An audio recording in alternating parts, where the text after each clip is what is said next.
A young man woke up in a strange place where the sky looked calm yet felt empty, as if the whole world had stopped spinning. Before he could figure out where he was, the sound of gunfire and shouting echoed in the distance. In front of him, a group of armed people were fighting a soft-faced girl they called an angel. But what confused him was how that girl didn't look like an enemy.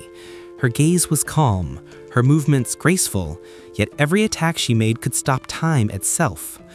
With no reason or direction, the young man was dragged into a clash between rebellion and serenity, in a world that knew neither life nor death. The story begins when a man named Yuzuru Otonashi suddenly wakes up in an unfamiliar place. He remembers nothing, neither who he is nor how he got there. When he opens his eyes, he sees a girl aiming a rifle at another girl. The armed girl asks Otonashi if he wants to join her group to kill the angel because, according to her, they are all already dead and now live in the afterlife. Otonashi is completely confused. The girl invites him to join an organization called Shinda Sekai Sensen, Afterlife Battlefront, whose goal is to defeat the angel. She claims that if they do nothing, God will erase their souls from existence. But Otonashi doesn't believe her. Everything feels too sudden, too unreal, and the so-called angel girl doesn't look threatening at all. She's just a quiet, melancholic girl. Otonashi decides to approach her peacefully instead. That's when the girl named Yuri scolds him, saying he's just asking to die a second time. Moments later, Noda, one of Yuri's comrades from last night, appears. Ignoring the warnings, Otonashi walks toward the so-called angel. Up close, she looks innocent, nothing like the enemy they described. After speaking with her, he only gets more confused. The angel girl calmly tells him that this world truly is the afterlife. Frustrated, Otonashi feels like everyone's just messing with him. How could all this be real when he doesn't even remember dying? The angel girl repeats that this world exists after death. When he refuses to believe her, she suddenly manifests a glowing blade from her arm and stabs him without hesitation. The next day, Otonashi wakes up in shock. The stab wound feels like a bad dream, but the tear in his shirt proves it really happened. Soon after, a guy with a giant scythe shows up, Noda, Yuri's partner from last night, and beats Otonashi up for rejecting Yuri's invitation. He also tells Otonashi that Yuri is often called Yuri-Bei for short. Since this world doesn't follow normal logic, Otonashi revives a few minutes later. Everything feels more absurd by the second. He tries to find any adults, but there are none. When he tries to enter the principal's office, he accidentally triggers a trap and is thrown out of the building. Minutes later, he wakes up again, this time inside the SSS headquarters. There, the members argue about what to name their group, still unable to decide. Otonashi tells them he doesn't want to join and would rather be purified to reincarnate. But they warn him, reincarnation doesn't guarantee he'll return as a human. He could come back as an animal, a plant, or something else entirely. Otonashi started to doubt himself. In the end, the group decided to stick with their old name, Shinda Sekai Sensen, or simply SSS. Otonashi still couldn't understand why they didn't just move on and be purified. Yuri explained that according to Buddhist belief, there's no guarantee one would be reborn as a human after reincarnation. Besides, in this world, they could fight with all their strength without worrying about dying, unlike the world before where they could only surrender to death. To her, this was a rare chance granted by God. Otonashi asked what exactly they were fighting for. Yuri replied that their goal was to defeat the angel, so they wouldn't be erased from this world and could continue to exist. Just as Otonashi was about to accept their offer, the guy who had beaten him up with 100 punches yesterday appeared again, only to get kicked out of the building by his own trap. Eventually, Otonashi decided to join them. Yuri then introduced everyone in the room and handed him an SSS uniform. One day, Otonashi and Yuri sat on the school rooftop, watching the other students live their normal lives, attending classes, playing sports, and having fun. Yuri explained that those people were NPCs, non-player characters in this world. They could talk to them, but those NPCs must never learn about the mission to eliminate the angel. Their ages would never change either. Yuri also explained that they must never attend classes or join activities with those students, or else they'd vanish. She added that the reason Otonashi was stabbed was because he refused to believe this was the afterlife. The angel only wanted to prove she was right. Apparently, the angel was acting as the school's student council president. Since the SSS didn't follow school rules or participate in normal activities, they were disqualified from reincarnation. At first, they were only warned, but after they started attacking the angel, she began to fight back. Otonashi then asked if God truly existed. Yuri said she believed so after witnessing everything in this world, but if they asked the angel, she'd never give an answer. Even though he still had doubts, he decided to just go along with it for now, until he could recover his memories. Not long after, Yuri handed him a gun and told him to aim for the angel's legs. Otonashi hesitated. He wasn't sure he could fight a girl. Yuri advised him to see the angel's power for himself. It would erase all his doubts. Suddenly the lights went out, and a huge holographic screen appeared. Everyone turned serious as Yuri began her briefing. This time, their mission was called Operation Tornado. The plan was to steal food from the school cafeteria. Otonashi initially thought it sounded dangerous, but it turned out they were just stealing meal tickets while armed with heavy weapons. Yuri placed Otonashi in a safe spot along with 2 other members. If the angel appeared, they were to open fire to buy time for the others. Meanwhile, Iwasawa had the most crucial role, creating a distraction to mess with the angel's focus. Everyone was ordered to shoot on sight if they spotted her, so the others could hear the gunfire and rush to assist their teammates. When the mission started at 6:30 p.m., every member of the SSS took their positions. To distract the enemy, Iwasawa performed a concert with her 3 bandmates. Their band was quite popular at the school, and all the students seemed to enjoy their show. But when the angel appeared and got close to Otonashi's post, he hesitated to pull the trigger. Remembering the time he was stabbed, he finally fired and the bullet hit the angel's stomach. Even so, she kept advancing, nearly cornering him. Luckily, his teammates rushed over after hearing the gunfire. While Iwasawa's concert kept the atmosphere lively, the rest of the SSS fought against the angel, who had incredible defense and couldn't be hurt by normal weapons. Otonashi was stunned watching the intense battle before him. He never thought the mission would be this serious. After some time, their operation succeeded. Meal tickets scattered around the concert area as a sign of victory. Still, Otonashi felt something strange. The angel just stood there silently, not even chasing them. When the concert ended, everyone gathered in the cafeteria to eat using the tickets they'd earned. Otonashi asked if it was really safe to stay there, if the angel wouldn't come after them. Yuri assured him it was fine, they were just eating, after all. Otonashi had already seen Yuri's amazing leadership skills, but he was surprised to see her sitting casually, eating with everyone. He didn't want to overthink it. Instead, he just went along and enjoyed his food because, honestly, he still didn't understand anything about this world. A while later, during a meeting, the SSS realized they needed new weapon supplies to fight the angel. Yuri had already formed a special unit in charge of crafting weapons underground, a secret base hidden from the angel's detection. At first, Otonashi was shocked to find that such a huge base existed beneath the ground. Yuri immediately contacted the weapon-making unit, ordering them to deactivate all traps in the area since the SSS members were coming. It turned out that the entrance to the base was located inside the gymnasium. Once they entered, Noda greeted them with a dramatic pose, which everyone completely ignored. He said he still couldn't accept Otonashi's presence, but before they could continue arguing, the traps inside started reactivating, meaning that Angel had found their location. Since the traps could only slow her down, not stop her, the SSS had no choice but to move forward, even though the area wasn't fully disarmed. After just a few steps, a falling rock trap activated and hit Takamatsu, making him the first casualty.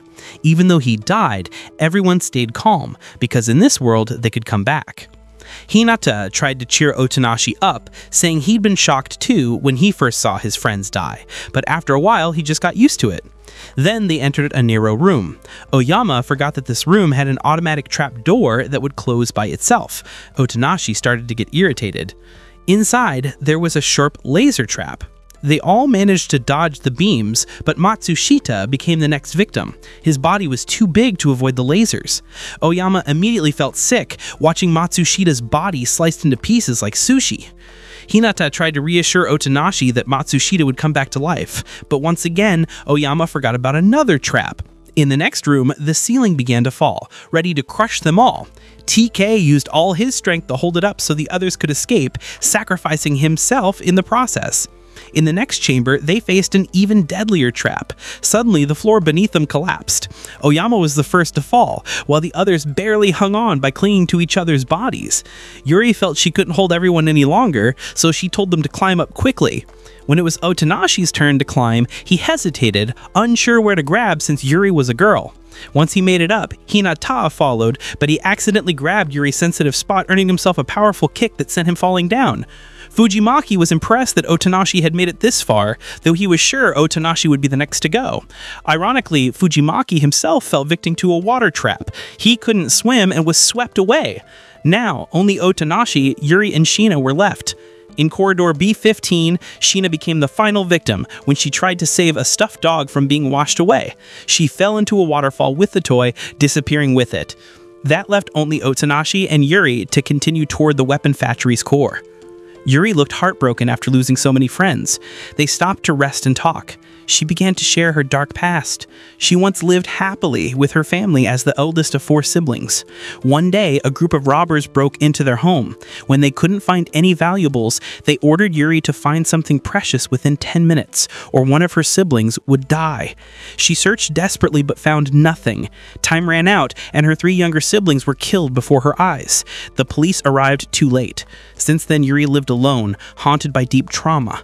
She felt that God was unfair because when she needed help the most, no one came to save her. Otonashi felt sympathy, but also admired Yuri's inner strength. He asked how she had died and ended up in this world if she survived that tragedy. Yuri simply replied that she didn't die by suicide. Then, they continued their journey toward the weapon warehouse. When they finally arrived, Otonashi was shocked at how massive the place was. Many people there seemed to know Yuri well and welcomed her warmly. However, Angel was already approaching the same floor.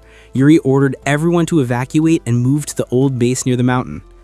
The head of the weapon factory agreed and commanded his team to destroy everything inside.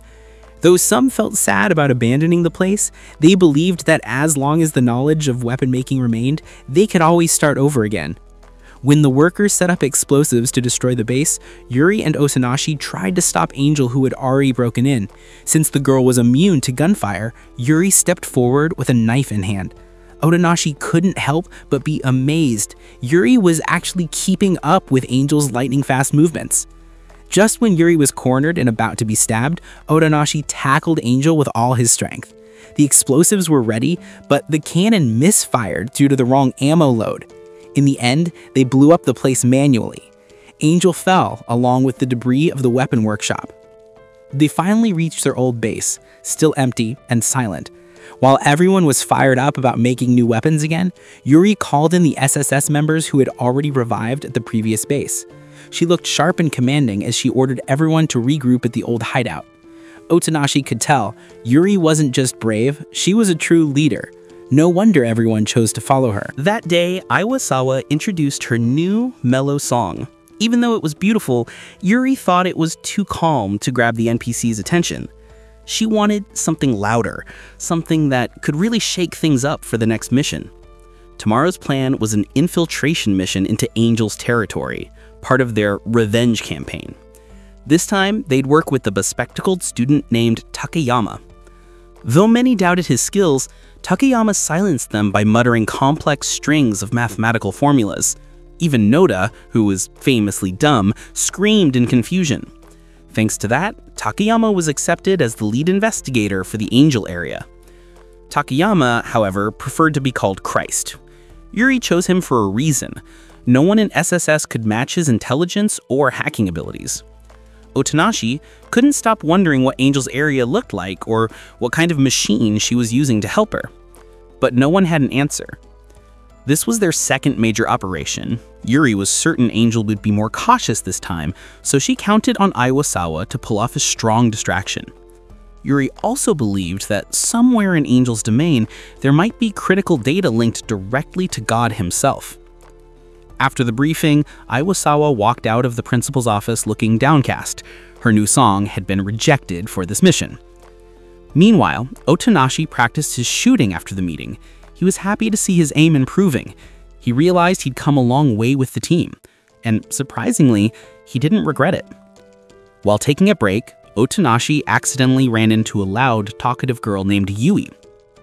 She was busy putting up posters for an upcoming concert, part of the distraction mission for the next night. It turned out Yui was a die-hard fan of Iwasawa's band Girl Dead Monster, or simply Girl Demo. Yui was thrilled to know she'd get to help with the concert, especially since she'd be performing alongside Iwasawa. She was so excited about singing that Otonashi ended up getting overwhelmed by her energy and ear-piercing enthusiasm. That afternoon, Otonashi visited the Girl Demo's practice room. There, he asked Iwasawa to take a break. During that quiet moment, she started sharing her past. Though her life wasn't as dark as Yuri's, Iwasawa had grown up surrounded by constant chaos. Her parents fought all the time, and she never had her own room to hide or escape. Music became her only refuge. The song she once heard was written by someone who also came from a broken home. It spoke directly to her heart, as if it was written for people like her. One day, she found an old, discarded guitar by the roadside. From that moment, Iwasawa decided to chase her dream of becoming a singer.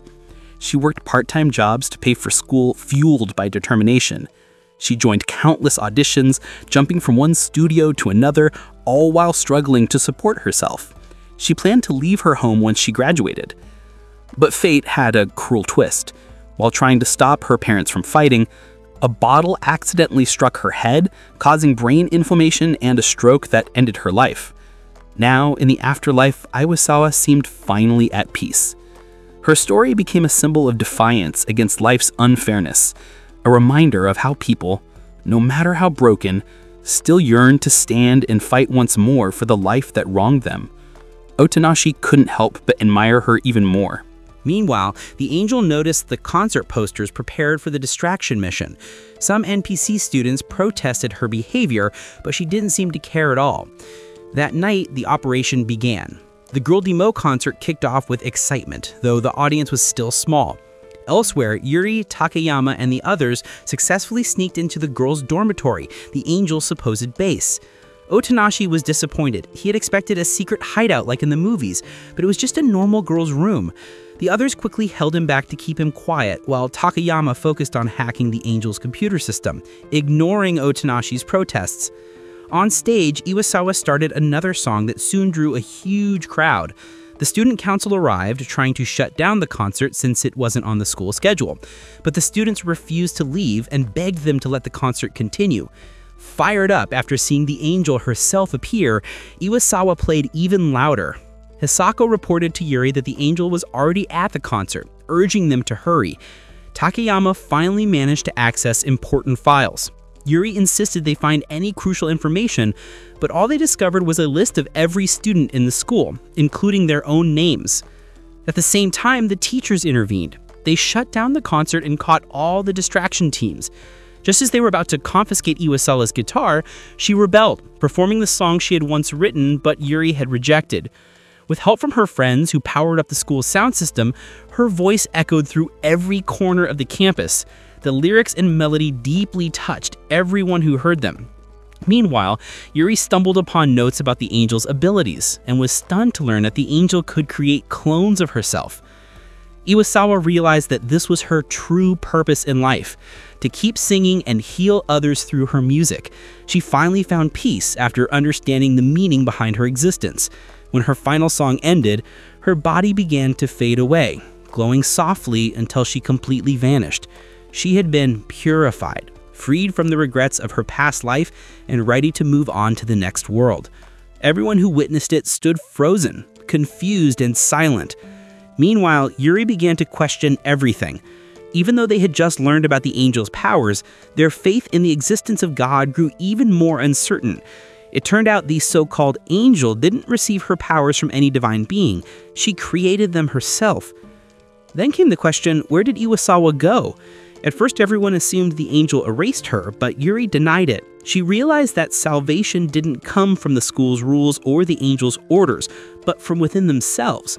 Each person had their own way of finding peace with their past.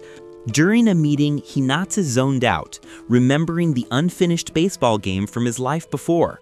Meanwhile, the Girl Demo members started searching for a new vocalist to replace Iwasawa. Yui immediately volunteered.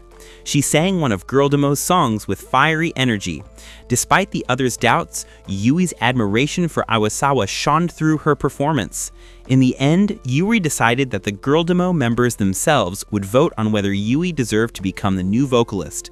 Unfortunately, most of them didn't think she fit the role. The next SSS operation was an underground sports tournament.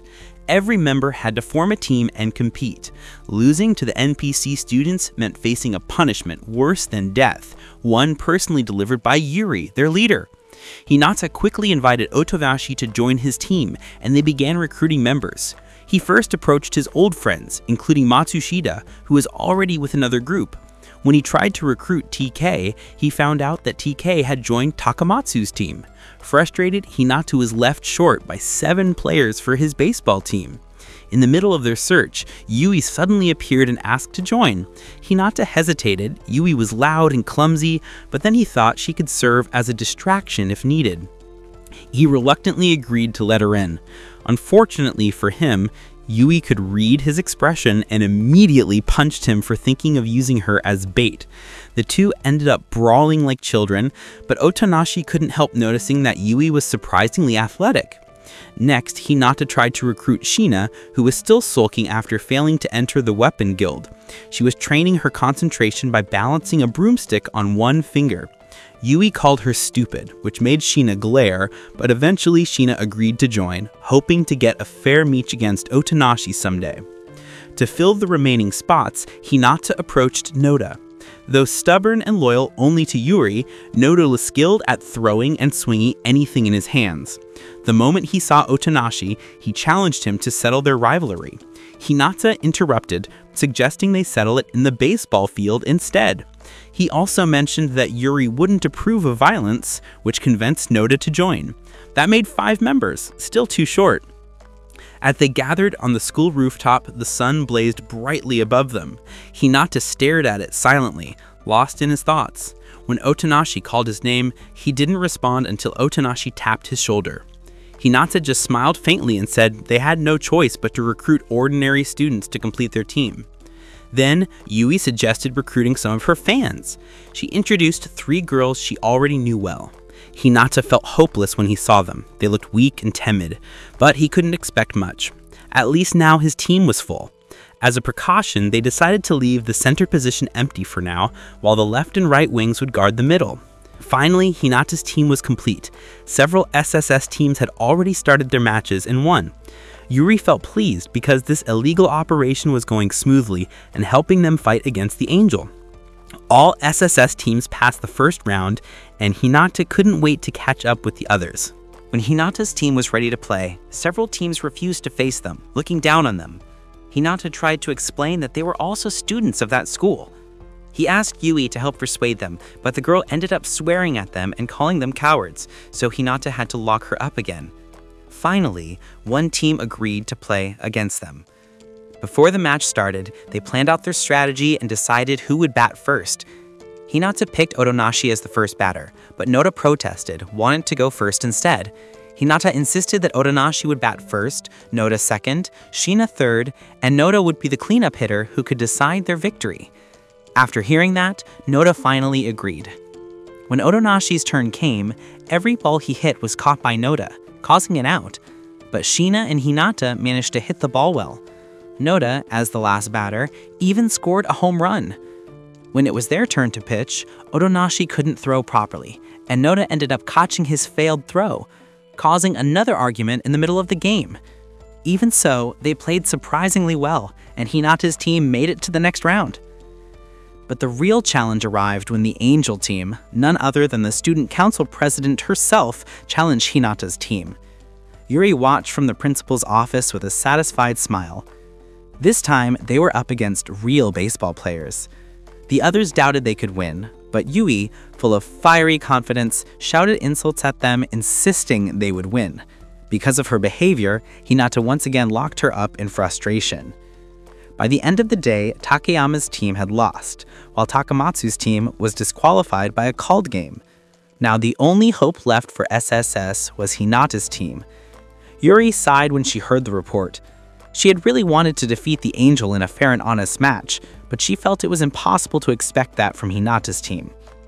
The final match was intense. Since their opponents were highly skilled, Hinata's team struggled at first, but help came from Matsushita. After being bribed with food by Otonashi, he joined in and caught a ball that Yui failed to grab. The game turned around, and Hinata's team began to close the score gap. Yuri grew cheerful again, pleased to see their good performance. She hoped they could win. Before the final round started, Otonashi asked for a short break. He wanted to switch positions with Hinata and take the pitcher's spot. But once again, he noticed Hinata spacing out. Otonashi asked why Hinata often drifted off like that. Hinata explained that something like this had happened back when he was alive. It was during the national tournament.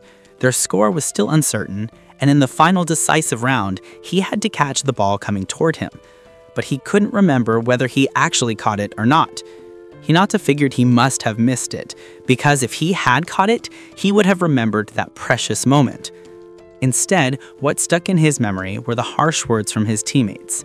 They called him useless and planned to kick him out through their senior. Not long after, that senior came to him, handed him something, and told him to use it if he didn't want to burden the team anymore.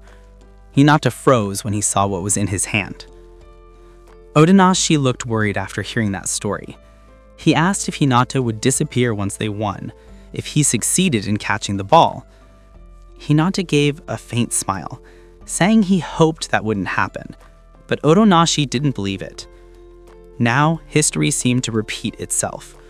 The ball flew toward Hinata once again. This time he tried to catch it. A deep sense of peace washed over him, stronger than anything he'd felt in his previous life. Otonashi panicked, afraid that if Hinata caught the ball, he would be purified and vanish from that world. He sprinted toward Hinata to stop him, but Yui suddenly lunged forward and blocked Hinata, making him miss the ball. Otonashi let out a sigh of relief. Then, as usual, Yui and Hinata started arguing again, and their team ended up losing the match. Yuri began planning the next operation, lowering the Angel's test scores. The goal was to find out whether Angel was truly a messenger of God or just a regular human with emotions who could feel pressure and despair. Even Yuri herself didn't know how this mission would end, but if the Angel wasn't created by God, the emotional blow of failure could push her to a breaking point. The operation involved 5 people: Takamatsu, Hinata, Takeyama, Oyama, and Otonashi. It wasn't a simple task. If they acted suspiciously, they'd be transferred out of that class and lose their chance to sabotage the Angel. So, only the ones who seemed the most normal were chosen. The plan was simple but risky. They would swap the Angel's test paper with a fake one filled with random answers without the teacher noticing. For that, it had to be done by someone sitting close to her. Luckily, Takayama's seat was right in front of the Angel, so he was the one tasked with switching the papers while the others distracted attention. But a problem came up. They didn't know the Angel's real name to write on the fake paper, so Yuri asked Otonashi to find it in the teacher's room. Before he could go, though, the Angel stopped him because the exam was about to start. Nervously, Otonashi said he was just feeling anxious. The Angel calmly reassured him and introduced herself. Her name was Tachibana Kanade. The first problem was solved. Now it was time to move on with the plan. During the exam, Otonashi noticed that all the questions in front of him were surprisingly easy to answer, even though he had no memories at all. Then he remembered Yuri's warning not to take the test too seriously, or he might disappear like Yuasawa. So he quickly erased all his answers. For the first mission, Hinata was assigned to create a distraction when the students finished their exams, so they could collect their answer sheets. But his act wasn't flashy enough, so Yuri had to use the backup plan, launching Hinata straight into the ceiling. This time, the plan worked. Everyone in the room looked his way, giving Takayama the chance to swap the sabotaged answer sheet. Next, it was Takamatsu's turn to draw attention. He acted even sillier than Hinata by suddenly showing off his athletic body to the female teacher in the middle of class. This, of course, annoyed Yuri, so she launched him too. Once again, Takayama had the chance to switch out Tachibana's test papers. Yuri grew frustrated with how clumsy her team was. She scolded them loudly, which made Tachibana suspicious. But Otonashi quickly calmed the situation, giving a logical excuse that prevented Tachibana from scolding or kicking him out of class. True to his name, Otonashi, meaning silence or calm in Japanese, he became the voice of reason that kept everything under control. Meanwhile, Oyama got the most dangerous role. He had to confess his love to Tachibana in front of everyone. He refused at first, saying it would break his heart since he was sure she'd reject him. It was his first ever love confession after all. When Oyama finally carried out his mission, the class went dead silent. Tachibana coldly told him to deal with his own feelings. Since it didn't cause any real commotion, Yuri launched Hinata again to grab everyone's attention. Naturally, Hinata was furious afterward. He yelled that it wasn't fair, Oyama failed, yet he was the one getting blasted every time. Yuri replied that Oyama was suffering emotionally, so Hinata had to take the physical pain instead. During lunch on the balcony, the boys begged Yuri to switch roles so they wouldn't get launched anymore, but she insisted they endure until the exams ended. She promised to come up with another distraction plan, one that didn't involve launching anyone. Otonashi seemed worried, staring off into space as he wondered what they were even doing.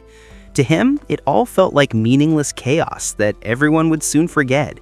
He couldn't help but wonder what kind of impact all this would have in the future. The mission continued until the exams finally ended. Later, Tachibana left the teacher's office looking gloomy and quieter than usual. Maybe it was because her answers had been scrambled by the SSS group during the test. Yuri suspected the teachers wouldn't overlook it since Tachibana's answers looked deliberately rebellious. Her guess was right. Tachibana resigned as student council president, and her position was taken over by her vice president, Ayato Now. But according to Yuri, Tachibana didn't actually resign. She was fired because her test scores were considered suspicious. Yuri then decided to relaunch Operation Tornado. The vocalist spot in Girls' Demo was taken by Yu, who had been approved by the rest of the band. She would perform a new song written by Iwasawa that hadn't been finished before her disappearance. Yui felt both thrilled and honored to be allowed to complete and sing that song. That night, the concert went off perfectly. It was loud, lively, and full of energy. While keeping watch outside the building, Otonashi noticed something odd. Tachibana showed up even though she was no longer the student council president and wasn't supposed to be there. Still, she didn't look threatening at all. In fact, she seemed downcast, so Otonashi told the guards at the front to let her pass. When Tachibana entered the concert hall, Yuri was shocked. She was ready to scold the front guards for letting the angel slip through, but then she noticed Tachibana acting strangely. She told everyone to hold back and just watch. Tachibana ignored everyone and quietly walked to the far side of the hall, where she picked up a plate of spicy tofu from the cafeteria, a dish nobody else liked. After that, Yuri gave the signal to activate the giant fan, sending meal coupons flying all over the room from under the students' clothes. In that moment, Yuri caught sight of Tachibana reaching out for a free meal coupon too, but then pulling her hand back with a clearly sad expression. Once Operation Tornado ended successfully, everyone from the SSS gathered to eat together in the cafeteria. Otonashi ended up with the Sichuan tofu dish that was rarely chosen by anyone. Though it was extremely spicy, he found it surprisingly delicious. Hinata thought so too. Yuri mentioned that she had seen Tachibana buy the same dish. That's when they realized it was Tachibana's favorite meal, the one she always ate alone in the cafeteria. Otonashi started to feel guilty for taking that dish. Meanwhile, Yuri began to understand that Tachibana wasn't really their enemy. She had only been trying to maintain order among the students who broke the rules. The guard skills she created weren't meant to attack, but to defend herself from the SSS, who had been using guns back then. Then, Otonashi asked if the SSS could accept Tachibana as one of them now that she was no longer Angel. But the others still refused, unable to let go of their old grudges. Otonashi understood how they felt, but he couldn't help feeling sorry for Tachibana, who was now truly alone, stripped of her title and trust, quietly eating her favorite spicy tofu to soothe her wounded heart. That day, all SSS members had just gotten out of the tiny reflection room. They were complaining because even though Tachibana had been removed from her position as student council president, their lives still weren't peaceful. Just now, they'd finished being punished by the new student council and locked in that suffocating room again. Yuri felt something was off. Normally, regular students never opposed the SSS. They followed the rules, knowing they'd eventually be purified. But this time, things were different. Unlike Tachibana, who never acted too aggressively, the new student council president was harsh, strict, and way too intense. All the officers obeyed him without question and didn't hesitate to punish every SSS member they caught. Yui, of course, suggested teasing the new student council members to mess with them, but Hinata immediately shot back, saying no one would be interested in Yui's calm spots. So Yuri decided to just let everyone in SSS do whatever they wanted in class, as long as they didn't bother the normal students. After everyone dispersed, Yuri handed Otonashi a walkie-talkie, just in case. Now that Tachibana could no longer interfere, their main problem was the new president, who, according to her, was just a regular NPC. From there, chaos began. Some members played cards, others worked out in class. Shina was balancing 3 random objects on her fingers. The worst offender was Noda. Not only did he sleep during class, he did it on someone else's desk. Oyama was quietly munching snacks, hoping not to get caught, and Yui kept running to the bathroom every few minutes. But their fun didn't last long. Ayato Naoi appeared out of nowhere and scolded them all. Everyone panicked and bolted out of the classroom, except for Noda, who was still sleeping. When Naoi threatened to punish him, Noda lost his temper. He even pulled out his weapon to intimidate the other students. Naoi didn't back down and warned him he'd face even harsher punishment. That only made Noda even angrier, forcing Hinata and Otonashi to drag him away before things got worse. During lunch break, Yuri was heading to the school rooftop when she froze. Ayato Naoi was beating up regular students mercilessly. She wanted to help but couldn't. She was alone and it was too risky. So she quietly closed the door to the rooftop and decided to keep this incident to herself until she could figure out what was going on. Meanwhile, Otonashi couldn't stand the situation any longer. He decided to approach Tachibana and invited her to eat spicy tofu in the cafeteria, the same one he tried the other day. Surprisingly, Tachibana agreed without hesitation. They sat down together. Otonashi, still struggling with the heat, kept eating anyway because it tasted so good. Tachibana, on the other hand, ate calmly, completely unfazed by the spice. Otonashi was amazed. The girl looked serene, like she was enjoying it, while he was already tearing up from the heat.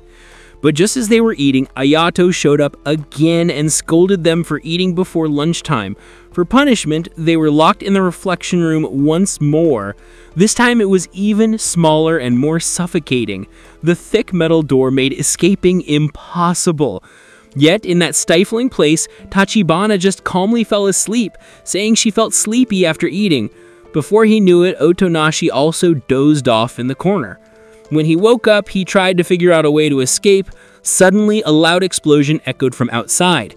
He immediately remembered the walkie-talkie Yuri gave him and tried calling her.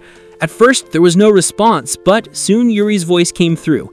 Tense and shaky, she said a brutal battle had broken out. Yuri explained that Naoya Yato wasn't an ordinary NPC. He was human, just like them. And now he was attacking the other students to stop them from being erased. He acted polite on the surface, but was actually heartless inside. He was using normal students as shields to destroy the SSS members, since he knew they couldn't hurt regular students. Yuri said she'd tried to find Tachibana, but couldn't locate her, so she assumed the girl was with Otonashi. She ordered him to get out of there and bring Tachibana with him to stop the chaos that had taken over the entire school. Otonashi asked Tachibana for help to escape from the introspection room. There was chaos outside, and his friends might be in danger. However, even with her hand sonic ability, Tachibana couldn't break the iron door. She explained that her power was meant for defense, not offense. Regarding the time she stabbed Otonashi before, Tachibana said she only did it because Otonashi asked her to. He wanted to prove that this world was really the afterlife. Otonashi said that if their first meeting had gone better, they might have been friends by now, but Tachibana replied that it was impossible. Everyone she ever got close to had already disappeared. They vanished after finding happiness from being her friend. She was the only one left behind, completely alone. Realizing this, Otonashi softly said that if he hadn't lost his memories and hadn't been attacked that day, maybe he could have been her friend too, but Tachibana refused. Otonashi began to understand how unfair this world was. Tachibana, so pure and sincere, was forced to lose everyone who meant something to her. Suddenly, she changed her hand sonic into 4 different types of blades. Even so, none of them could break through the thick iron door. Then Otonashi got an idea. He told Tachibana to wedge her weapon between the door and the wall, then transform it into its final form. Since the final form was massive, the expansion caused the weapon to destroy the door completely. They finally got out, but what they saw outside was horrifying. Every member of the SSS and other students had been slaughtered by Nayu Eyato. Nayu stood amidst the ruins, declaring himself the god of this world. As the new student council president, he believed he had the authority to discipline anyone who defied the system. He claimed that everyone here came from a painful past, and the only way to find peace is to make them forget it all. He had mastered hypnosis to create false happiness in the name of peace. Nayu tried to hypnotize Yuri, making her see a beautiful illusion of her past, her siblings smiling and alive. But Yuri knew it wasn't real. She had failed to save them, and no illusion could erase that truth. Then Otonashi stepped forward and punched Nayu. He shouted that no matter how painful their past lives were, those memories were real. Changing someone's memories meant denying the reality that shaped who they were. Otonashi hugged Nayu tightly, repeating those words over and over. Nayu was shaken. His memories resurfaced. He once had a twin brother who was a gifted ceramic artist. They came from a famous family of craftsmen, but only his brother was ever praised, while Nayu was constantly blamed for everything. When his brother died, Nayu was forced to take his place. He worked hard to gain his father's recognition and even won a small exhibition, but just as things started to look up, his father fell ill and never recovered. Nayu cursed God for taking away everything he loved, but Otonashi gently told him the truth that Nayu was the one who had died, and it was his brother who survived. Nayu had created a false world to cover up his pain. Still, Otonashi accepted him completely and told him that his struggles and experiences were real and should never be forgotten. Hearing those words, Nayu broke down in tears. For the first time, someone had accepted him for who he truly was. Those were the words he had always longed to hear from everyone, especially from his father. After that incident, life in the SSS seemed to return to normal. Ayato had now joined the group, though he was overly obedient to Otonashi and still a bit rough with the others. One day, Yuri suggested that Otonashi try recovering his memories through Ayato's hypnosis. Otonashi doubted it would work. He feared that if his memories returned, he might change and lose the connections he had built in this world. But in the end, he agreed. Otonashi's memories then resurfaced. When he was alive, he had a younger sister who was always sick. Because she could only lie in the hospital, she often asked him about the normal world, school, friends, and life outside. Otonashi didn't have much of a social life at school since he had to work hard to pay for her medical bills, always bringing her manga so she wouldn't get bored. Every time she received a manga, his sister would thank him sincerely. But Otonashi, who no longer knew what purpose his life had beyond taking care of her, often felt empty. He even wished he could trade places with her so she could live and find her own purpose. As Christmas approached, her sister's condition worsened. Otonashi had an idea. He wanted to take her outside the hospital to see the world. Even though he knew the doctors would never allow it, he did it secretly anyway. That Christmas night was beautiful. For Otonashi and his sister, it was their first time witnessing something so magical. Her frail sister could only listen to his voice while admiring the sparkling lights along the streets. Sadly, not long after that night, she passed away. Her death made Otonashi's life feel even more meaningless. It was then he realized that everything he'd done, working so hard, sacrificing everything, was all just to hear her say, "Thank you," from the heart. Those simple words had always calmed him and made him happy. But that happiness ended too soon. Otonashi didn't even know if his sister had ever truly been happy. Deep down, he blamed God for taking everything from him, his life, his dreams, and now even his sister. One day, while walking, Otonashi saw a young boy who had recovered from his illness. The boy smiled brightly, full of joy. Seeing that, Otonashi decided to find a new reason to live. He began studying and working hard every day, trying to discover another kind of happiness, a new hope. But just when he felt close to reaching his goal, he got into a train accident. That night, as snow fell, the train he was on crashed. That was the last memory that came back to Otonashi. After recalling everything, he decided to take a moment to calm himself. Yuri understood that Otonashi's past wasn't as bright as everyone else's, so she left him alone. Otonashi was filled with regret. Just when he was ready to chase his dreams, his life was taken from him. His sister had taught him to always have a reason and a purpose in life, yet fate still robbed him of it. The young man cried, blaming destiny itself. Afterwards, he met with Yuri and decided to stay with the SSS. He felt he wasn't ready to be erased from this world yet. Their next mission was called Operation Monster Stream. Hearing the name, Otonashi thought they'd be fighting some terrifying creature, but it turned out they were just going fishing. On the way to the river, Otonashi saw Tachibana sitting alone in the garden. He invited her to join them so she could relax. The other SSS members were wary of the former angel, but since Tachibana was no longer an enemy, Yuri didn't mind. Their fishing gear was provided by Saito, the fishing maniac from the weapons division. Everyone was fishing in their own way. Otonashi taught Tachibana how to fish, but on her second try, something unexpected happened. Tachibana's incredible power burst out because of her passive ability, Overdrive. Seeing that, Saito got an idea and said Tachibana might actually be able to catch the River King itself, the monster stream. Just as Saito finished talking, the river started swirling violently. Tachibana's fishing rod was pulled so hard that she almost fell into the river. Otonashi quickly grabbed her to help, but it wasn't enough. Soon everyone rushed over to help her pull it out. After a fierce tug of war, the fish finally emerged, but its strength was so massive that it dragged everyone upward with it. As they were about to be swallowed midair, Tachibana moved at lightning speed and sliced the creature into pieces. There was no way they could eat that much fish. Otonashi suggested they share it with the other students at school. It felt like their first real act of goodwill, something none of them had ever thought about before since they'd spent all their time fighting this so-called angel. Otonashi wanted to grow closer to Tachibana, so he called her by her first name, Kanade. With a soft smile, he also introduced himself as Yuzuru and told her that her name was beautiful.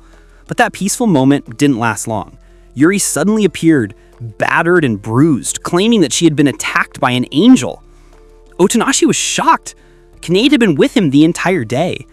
Then, to everyone's disbelief, another girl appeared on top of the building. Someone who looked exactly like Tachibana, except her eyes glowed red and filled with hatred. Tachibana's clone suddenly attacked Yuri. Everyone was shocked. How could there be two Tachibanas?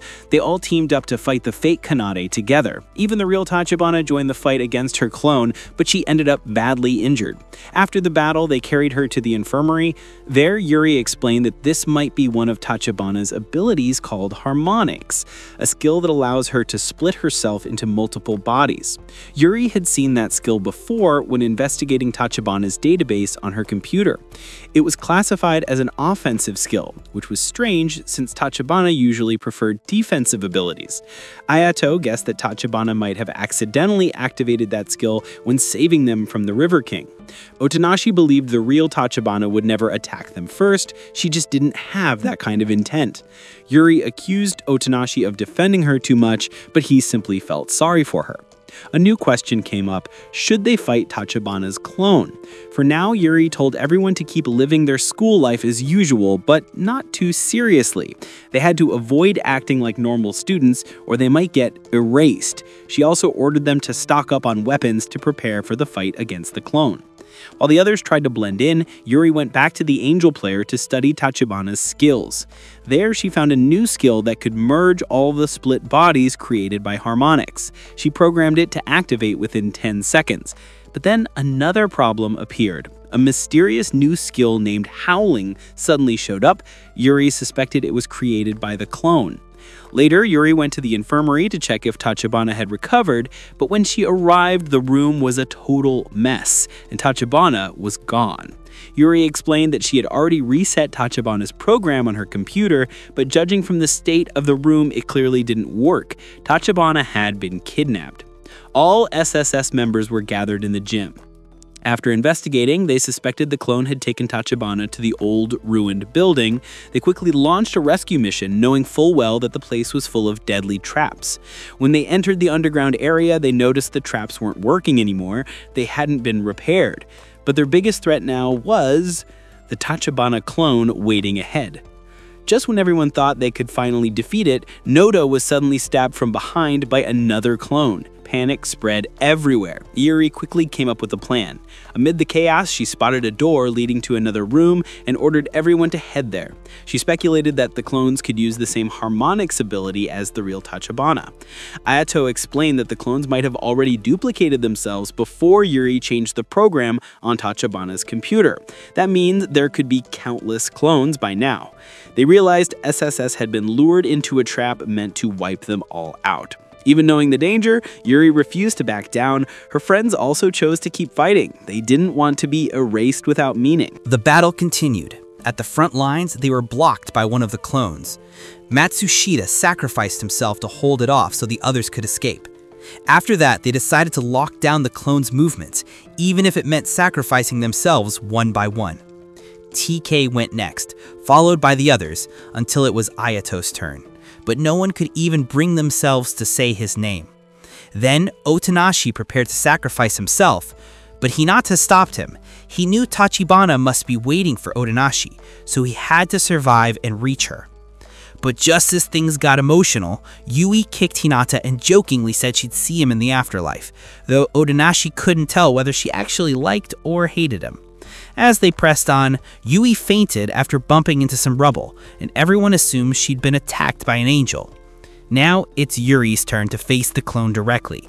She knows it's going to use the howling skill, so she tells Otonashi to cover his ears. Strangely, the clone's attack doesn't affect Yuri at all. Instead, she charges in and takes it down. Turns out she used an ear-blocking device to cancel out the sound and avoid being affected by the new skill.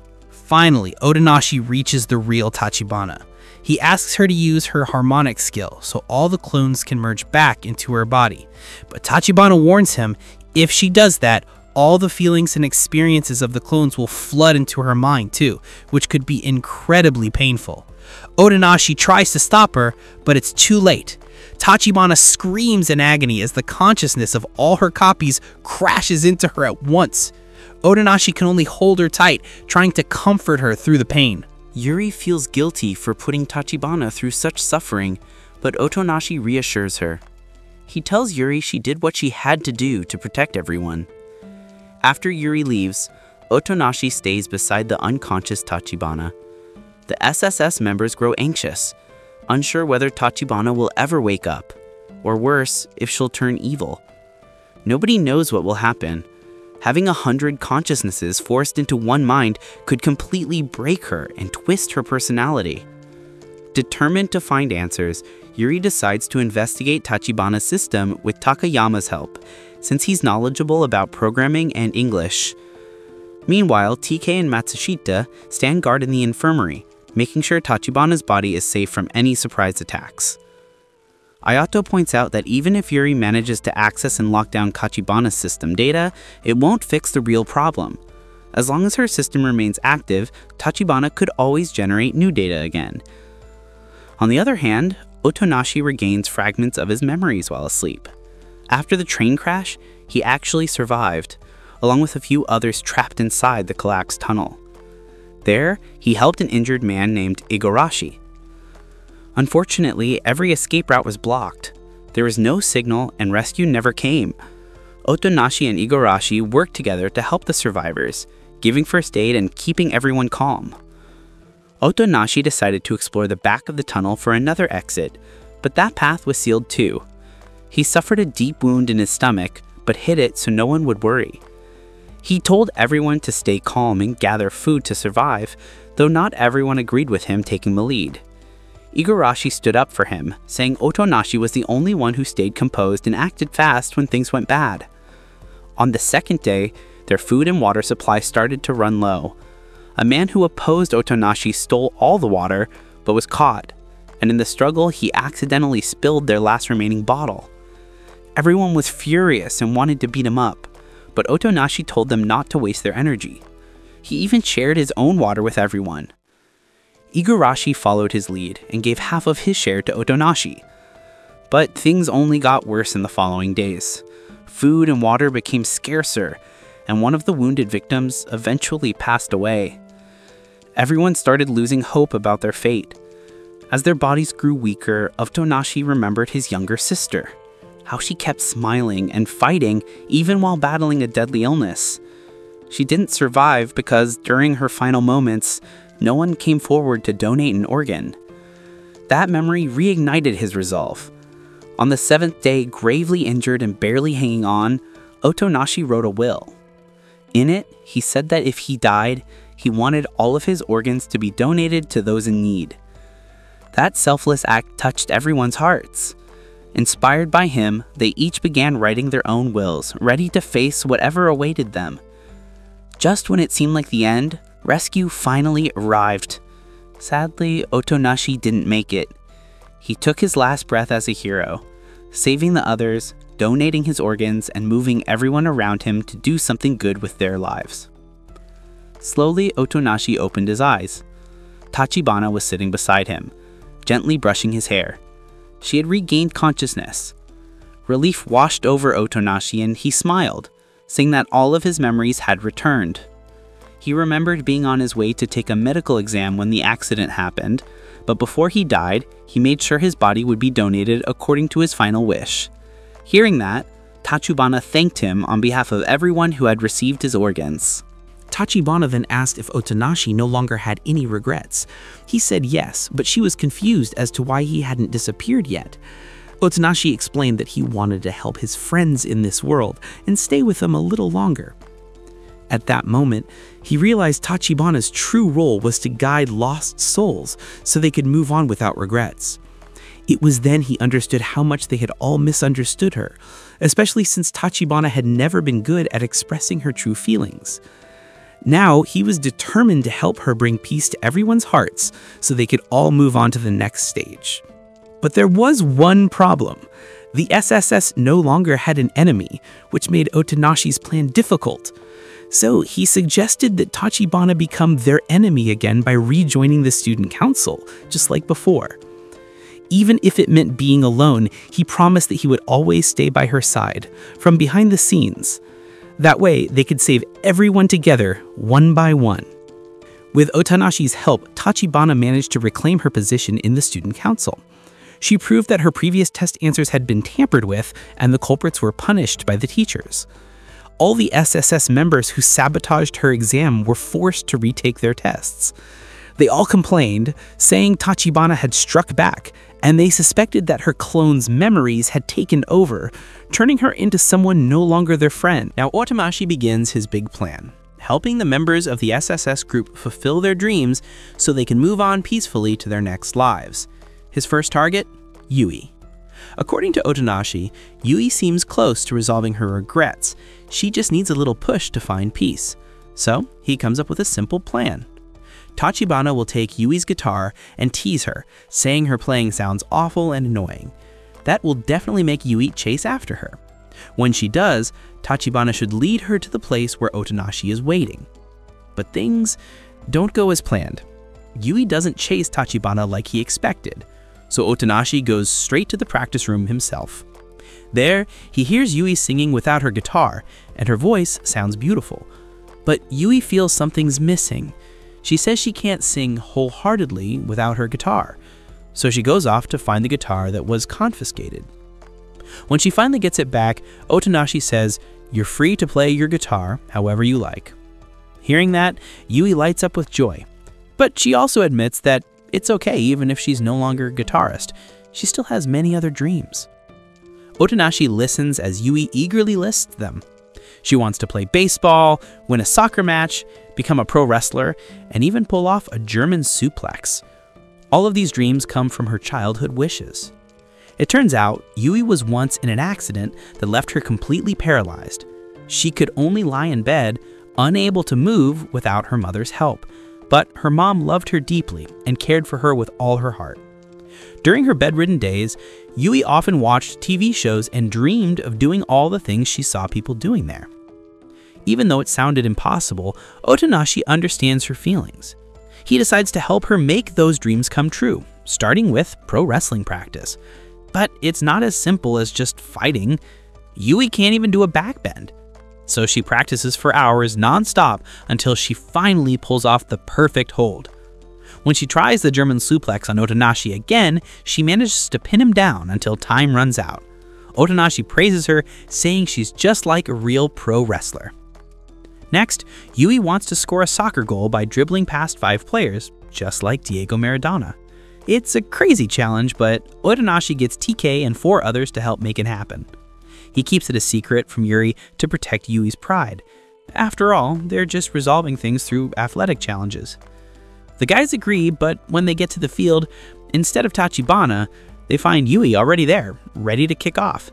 Everyone's confused, so Otonashi provokes them, saying they can't let their pride as men lose to her. With Tachibana assisting from the sidelines, Yui dribbles past Noda. Otonashi even bumps into TK to stop him from taking the ball. Though Yui plays rough with Fujimaki, she keeps pushing forward, ignoring his complaints.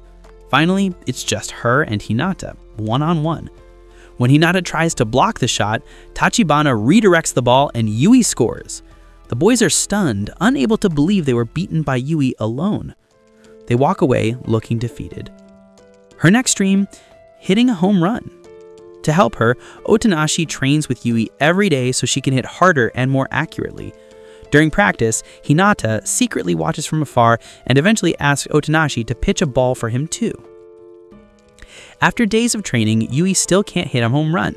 Her hands become bruised and sore from all the swings, and she starts to lose hope, thinking she'll never make it. But even then, she smiles, saying for the first time in her life, she feels free, able to move, play, and truly live. Yui thanked Otonashi for always being by her side, but there was still one last dream left: to get married. It was such a simple wish, yet deeply meaningful to her as a woman. Still, Yui knew that because of her paralysis, she would probably always be a burden on others. She felt that God had been unfair for taking away all her chances at happiness.